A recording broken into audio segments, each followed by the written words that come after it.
In 2010, a baseball historian named Ralph Carhart was walking along Willow Brook in upstate New York when he noticed something bobbing up and down in the water. When he moved to take a closer look, he realized the object was a baseball. In most ways, the baseball seemed to be just a baseball. But Carhart, a man used to finding meaning, imbued the ball with deep significance because of where he found it, in Cooperstown, New York, near the Baseball Hall of Fame.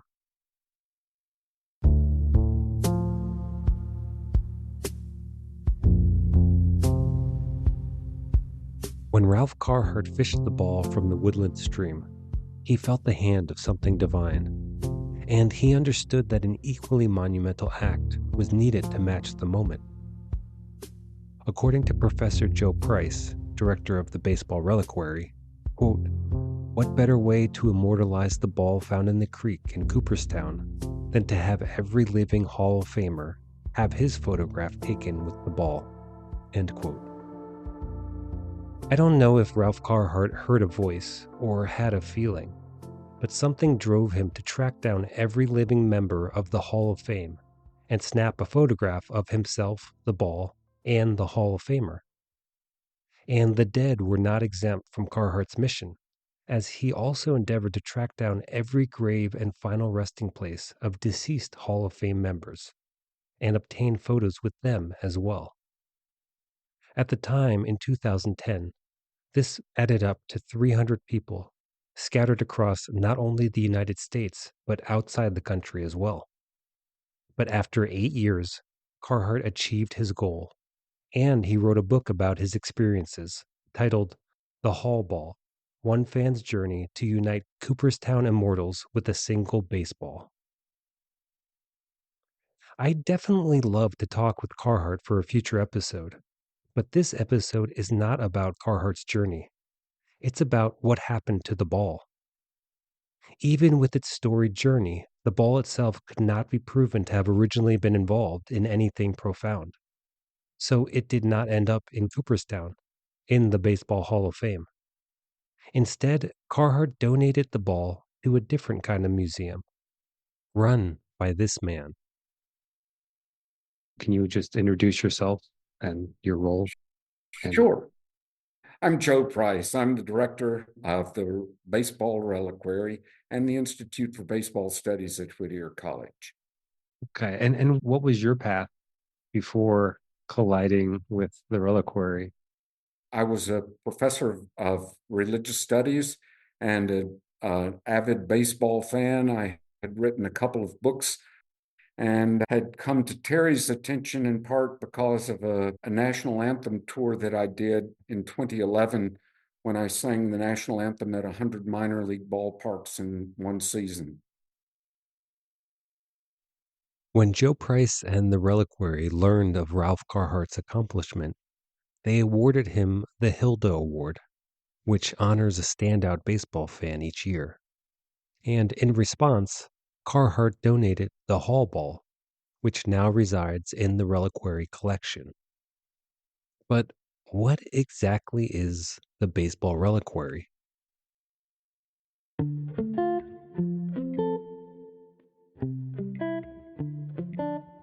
As journalist John Rosengren wrote in an article for Vice, the reliquary has, quote, been called the Fans Hall of Fame, the antithesis of Cooperstown, and the mother-lode vein leading to the heart and soul of baseball, end quote.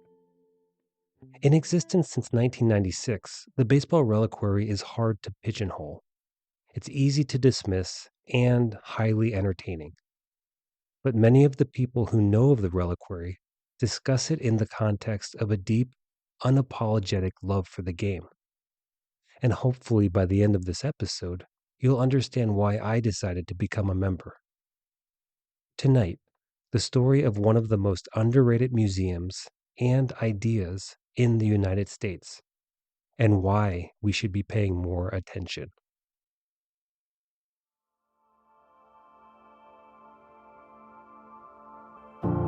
You're listening to the Midnight Library of Baseball. Tonight, the Baseball Reliquary. Jim Bouton said, he goes, I'd much rather be in the Baseball Reliquary than the Hall of Fame. 50 years from now, baseball historians are going to point to those Shrine of the Eternal ceremonies and saying, these were some of the most singular events that were happening in baseball. All of baseball. Up next.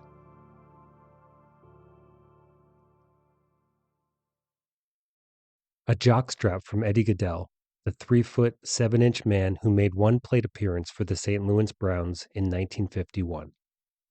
Hair curlers used by former Major League pitcher Doc Ellis, who famously pitched a no-hitter while high on LSD. Baseball signed by Mother Teresa. A skin fragment, yes, a skin fragment from the supposed inventor of baseball, Abner Doubleday. These are a few of the artifacts housed at the Baseball Reliquary, which, for years, was a nomadic museum, setting up shop in libraries and museums across California. New York Times writer Scott Miller described the Baseball Reliquary as the Baseball Hall of Fame's mischievous cousin. From Don Malcolm, in an article for the Society for American Baseball Research, quote, what Whitman did for baseball during its formative years in the 19th century, the Baseball Reliquary, a homeless, virtual Cooperstown more akin to a floating crap game than a venerable shrine, is doing for it in the 21st. End quote. Malcolm continues, quote, despite its image as a kind of trickster anti-institution, celebrating baseball's fringe elements, the reliquary's stance is richly visionary, embodying an expansive concept of baseball's place in American culture that is as freewheeling for its time as Whitman's was in his. End quote. But documentarian John Leonidakis, who we heard from last episode, and who produced a documentary on the reliquary, has a different take. Baseball Reliquary had a profound effect on me. It changed my life. Before I heard about the Baseball Reliquary, I loved baseball since I became what I call baseball sentient. When I became 6 years old and I grew up in San Francisco and we had Willie Mays and Juan Marichal and Willie McCovey, and I had older brothers who taught me about baseball. I played baseball all the time. I just loved the game. But by 2001 or something, I was really bummed out. Steroid scandals, corporatization of the game, the strikes. I felt like this was not something I wanted to devote my time, money, and energy to as I had in the past. And I'm going through the newspaper, the LA Times, and I see that this organization is going to have this ceremony where they're inducting Shoeless Joe Jackson, Mark the Bird Fidrich, and Minnie Minoso. How could I not go to that? Oh my God. So I went, and I liken it to someone going to a religious revival meeting.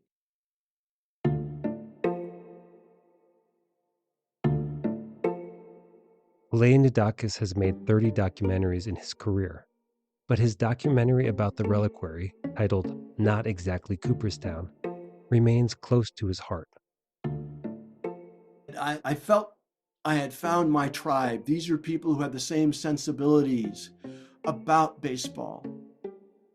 And the fact that it was democratic, it was free, they had like free food for everybody, the Cracker Jacks and red licorice and all this other stuff. And it was so convivial. And I found a community that was missing in my life.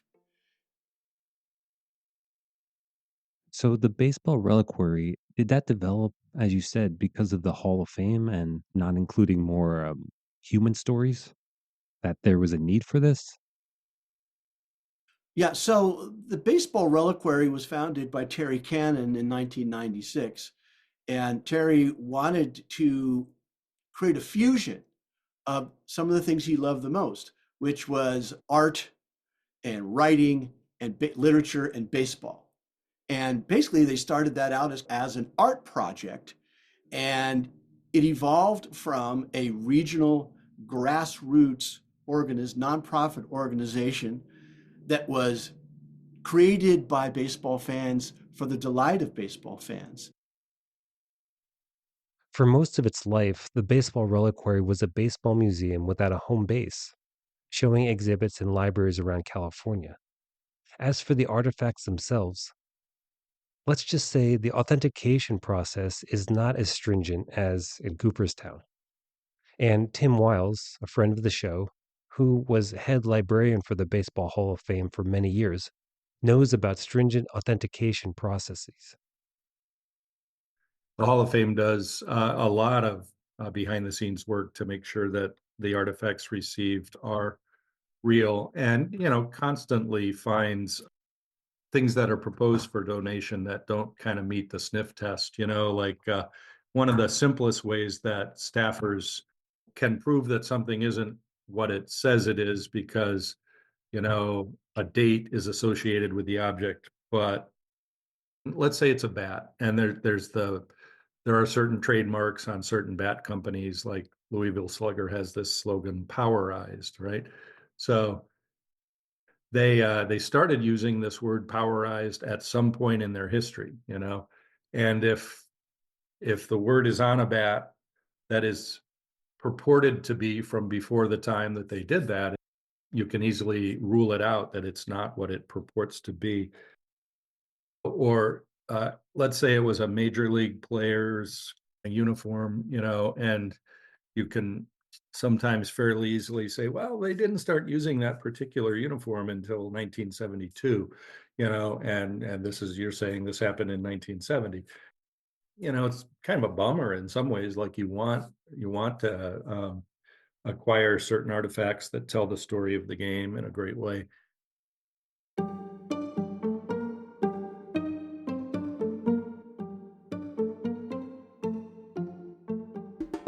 The Hall of Fame, like other museums, has many ways to prove or disprove an artifact's authenticity.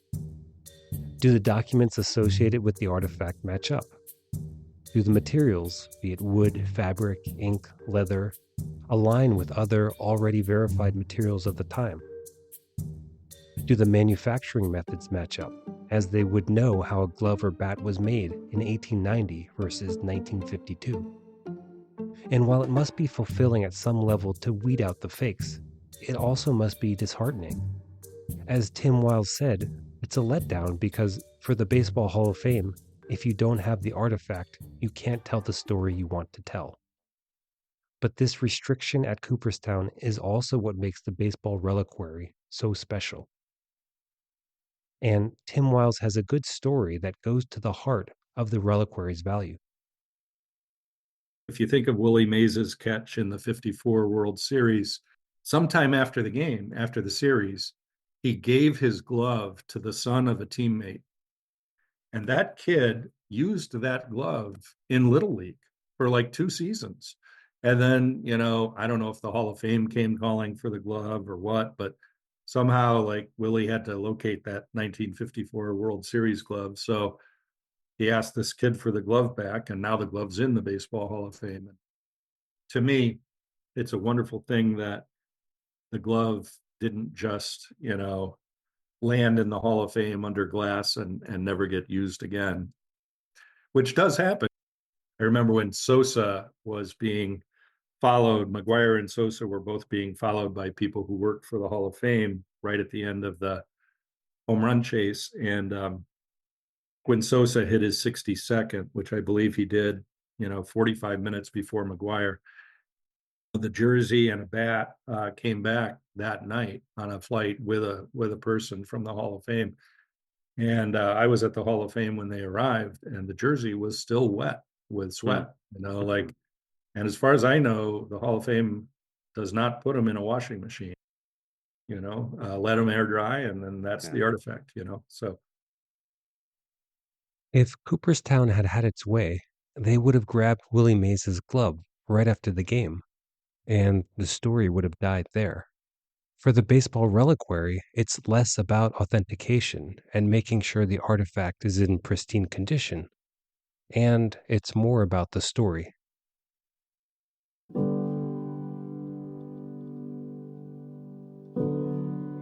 Before we go deeper into the authenticity of the artifacts, we should take a moment to describe the theme of the artifacts at the reliquary. You'll find artifacts that you would never find in Cooperstown, like a half-eaten hot dog by Babe Ruth, or the remnants of a cigar smoked by Ruth, supposedly outside a brothel. or the hair curlers from pitcher Doc Ellis, or even the jockstrap worn by Eddie Goodell, famous for being the shortest man who ever stepped to the plate in a major league game. The provenance or origin story for many of these artifacts is up for debate, but the question here is, does it matter? When I talked with John Leonidakis, I brought up this question of real or fake, and does it matter? Here's his response.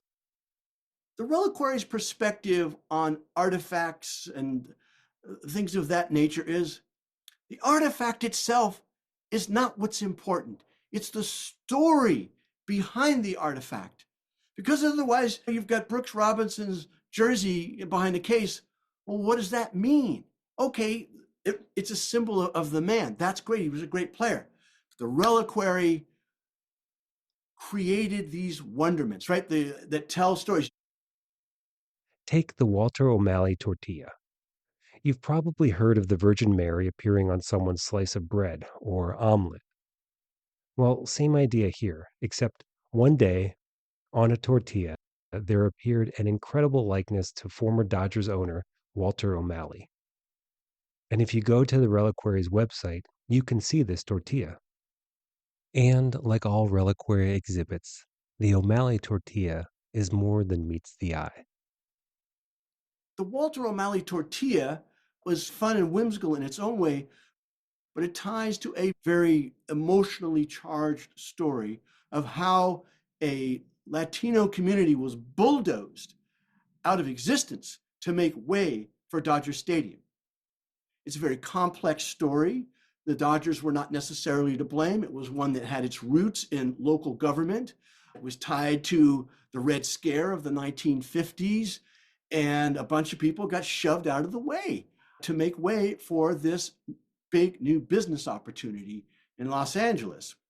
So I think that's a really meaningful way of using an artifact or a relic to tell a story that involves baseball, but something greater than baseball.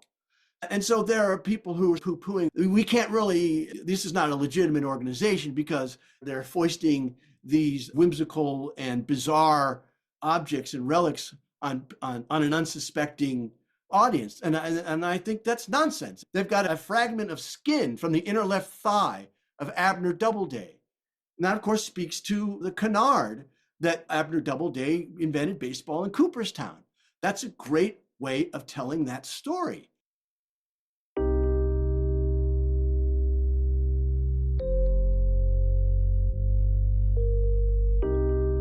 If you didn't catch that last bit, the reliquary has a skin fragment from Abner Doubleday, which works to highlight the falsehood of Doubleday founding baseball. But there's another interesting story here, in that the Hall of Fame considered expanding its purview in the 1940s to becoming not only a museum, but also a mausoleum, where they would house artifacts, but also human remains of major league players.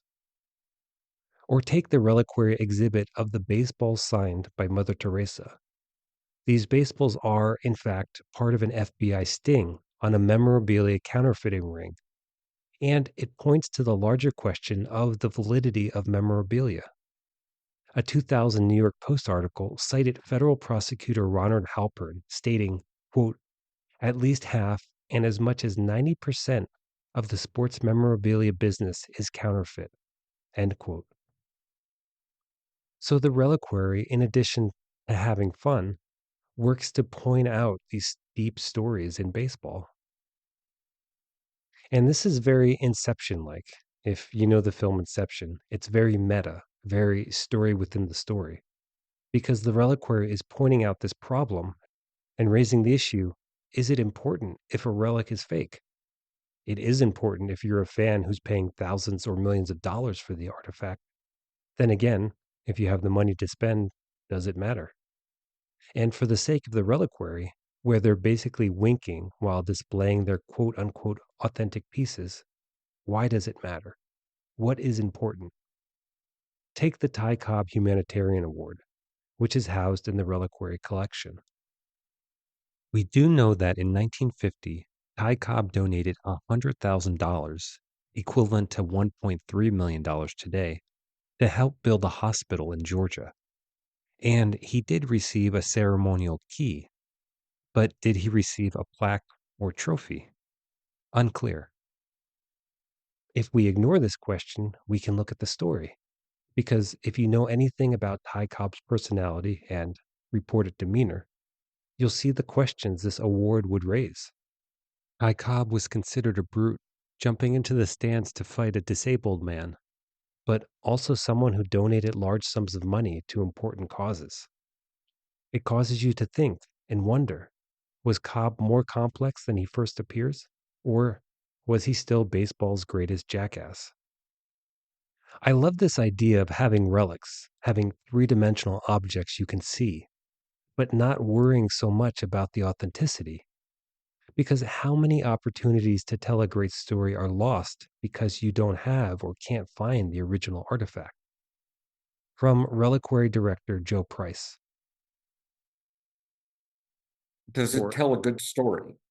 Not just a good story, but can it visually enhance a distinct story? The hot dog, right? A hot dog, yes. Yeah. And who knows if Babe ever left a partial hot dog? That in itself would be a miracle, but the fact that we have this petrified sausage is a tribute to the story about his copious appetite. He dropped it when they were rushing him to the hospital because of his bellyache. Right? Supposedly. Have you heard of this? Because when I was talking with John about this, the idea of a museum where the story is the most important thing, but having, as you said, the visual to really enhance that. Have you seen that in other museums where the provenance, as you said, isn't as important? Because it's a really good idea. To my knowledge, it's Terry Cannon's genius. He was visionary in terms of his understanding that this would have grassroots appeal that would be energizing for a wide array of baseball fans who are not interested in whether or not the artifact is actual in terms of its reputed provenance.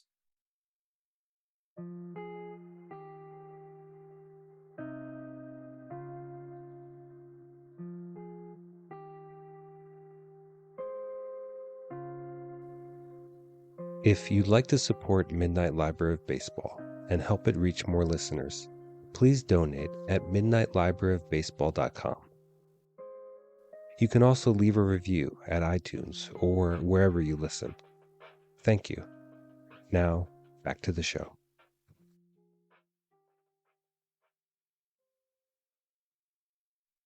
One of the greatest parts of the reliquary, the Shrine of the Eternals, came about 3 years after Terry Cannon founded the museum.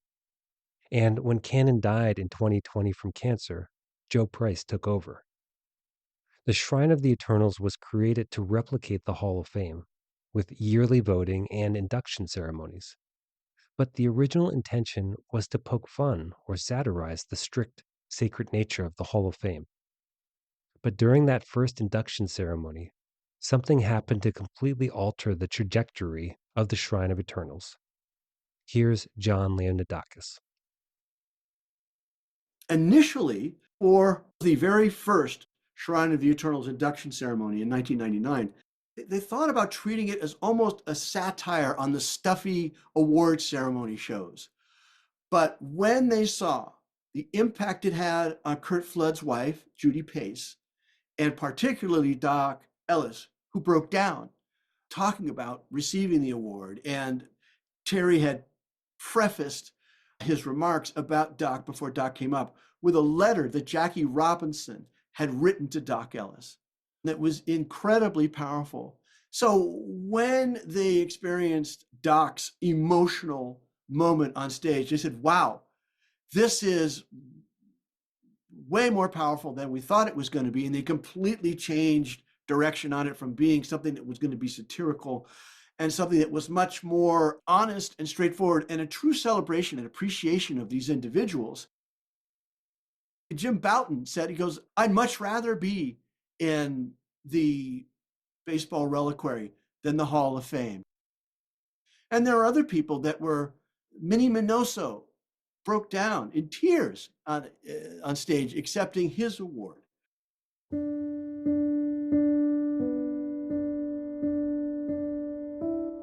Another memorable moment involved Dick Allen, an accomplished major leaguer described as tough and contentious, who faced a great deal of racism throughout his career.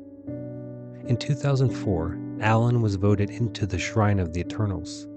He was flown out from Pennsylvania for the ceremony, and he sat in the front row during the keynote speech of Lester Rodney, a sports writer from the 30s and 40s who advocated for desegregation in baseball, but who was ignored because he wrote for a communist newspaper.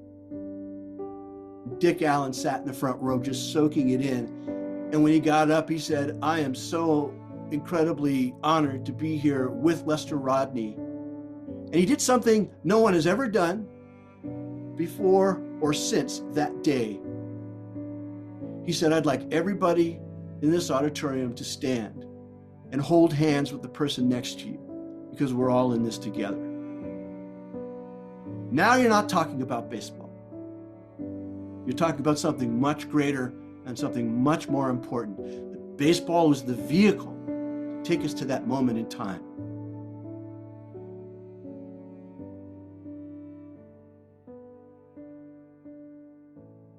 Today, the reliquary is permanently housed in the Institute for Baseball Studies at Whittier College, a few miles outside Los Angeles.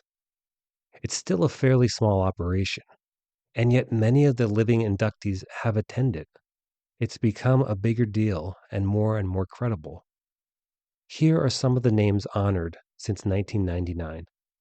From last week's episode, Lefty O'Doul, Shoeless Joe Jackson, Pete Rose, Casey Stengel, Jim Abbott, Jackie Robinson, Dusty Baker, Bill Veeck Jr., and Bob Uecker.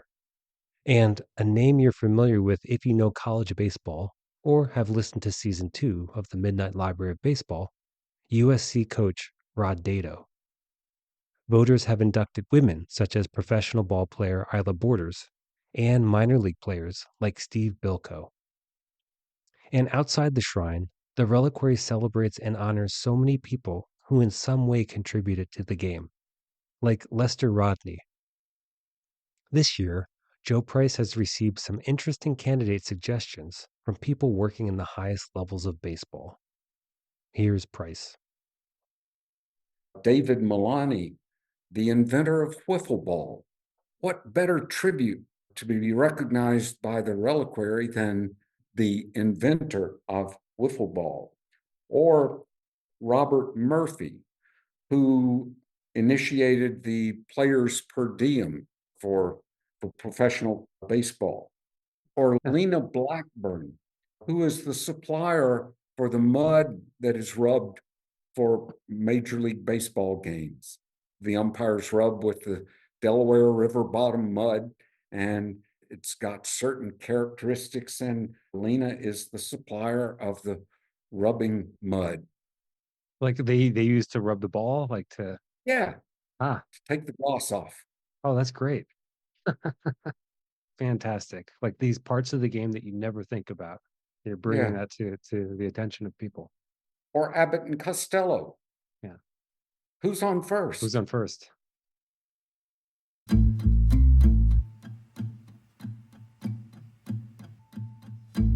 To add to Joe Price's list, here are some other candidates for 2025. We have Reuben Berman, a Giants fan who caught a foul ball at the Polo Grounds in 1921 and refused to give it back. During the 1900s and 1910s, fans were ejected or arrested for not returning foul balls. And Berman was thrown out of the park. But he sued the Giants, was eventually awarded $100, and the Giants changed their policy. And soon other teams followed suit, allowing fans to keep foul balls, thanks to Reuben Berman. Then there's Mike Fiers, a major league pitcher who, in 2019, became the whistleblower for the Houston Astros cheating scandal. Fiers revealed the true story to some journalists for The Athletic, and this sparked an investigation that would lead to millions of dollars in fines and multiple firings.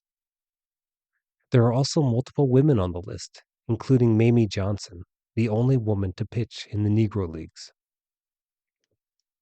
And here's the thing about the Baseball Reliquary. Fans can vote on who they think deserve to be in the Shrine of Eternals. Unlike the case for the Hall of Fame in Cooperstown. The only catch, they have to become members of the Reliquary for the steep price of $25 a year. Tim Wiles, who's been a member for years, has no complaints. At the end of the day, I'm just glad the Reliquary came along. It's my favorite $25 of any kind that I spend on anything, certainly anything baseball related, over the course of a year.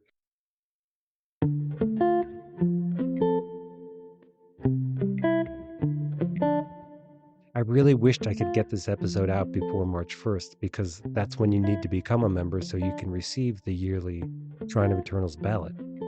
And as a member, you can also email suggestions to the Reliquary. When I talked to Joe Price, I suggested they put W.P. Kinsella back on the list because he had been on the list but then was removed. And this year on the ballot, there he is. I'm sure many of you listeners would enjoy this membership as much as Tim Wiles and myself. And speaking of Tim Wiles, here he is talking about the Reliquary's value. Baseball has always been such an amazing microcosm of American society at large. And one of my mentors there, a librarian named Tom Heitz, used to say, and the number is now like 23 or 24,000, but he used to say that there have been 15,000 players who've played Major League Baseball. And high-level baseball playing ability is literally the only thing they have in common. Other than that, you've got PhDs and brilliant writers and criminals and convicts and gay and straight, and you've got older and younger. And his point being that, there's this huge, and that's just the players, then you look at the owners, the umpires, the fans, the broadcasters, et cetera.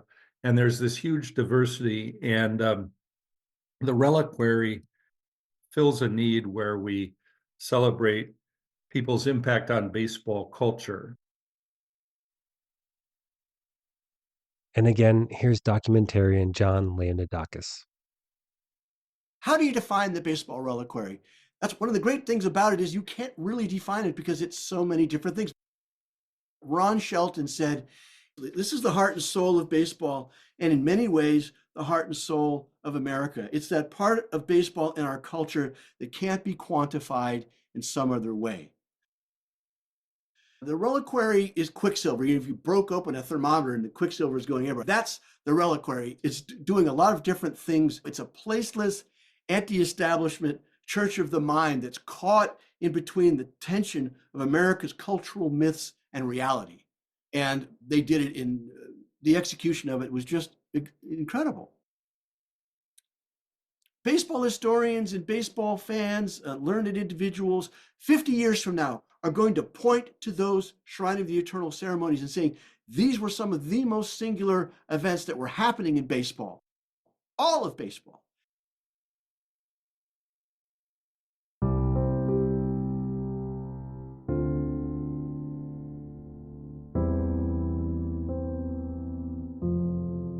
It's fun to think like John Landadakis. What will be in 50 years? There's a line from The West Wing I'm thinking of, and I'll try not to butcher it. It's something like, there was a time in the history of everything that works when it didn't. I think you can reshape this quote a bit to say, there was a time in the history of everything that is big when it was just a blip on the map. But when people recognize something as having great, deep value, they do all they can to help it grow. And there are many people with this intention when it comes to the Baseball Reliquary. So here's to the growth and expansion of the Baseball Reliquary. May it continue to honor and celebrate the people who've deepened the bond between baseball and humanity. Thanks to Joe Price, Tim Wiles, and John Landadakis, who, again, has a documentary about the Baseball Reliquary and a documentary about Lefty O'Doul. Because I produce the podcast while working a full-time job, time is often an issue. So the next episode will come out in 2 weeks. The show is produced and edited by me, Ben Orlando. Music by Sergi Papkin and Ashot Danielian at Pixabay. Good night.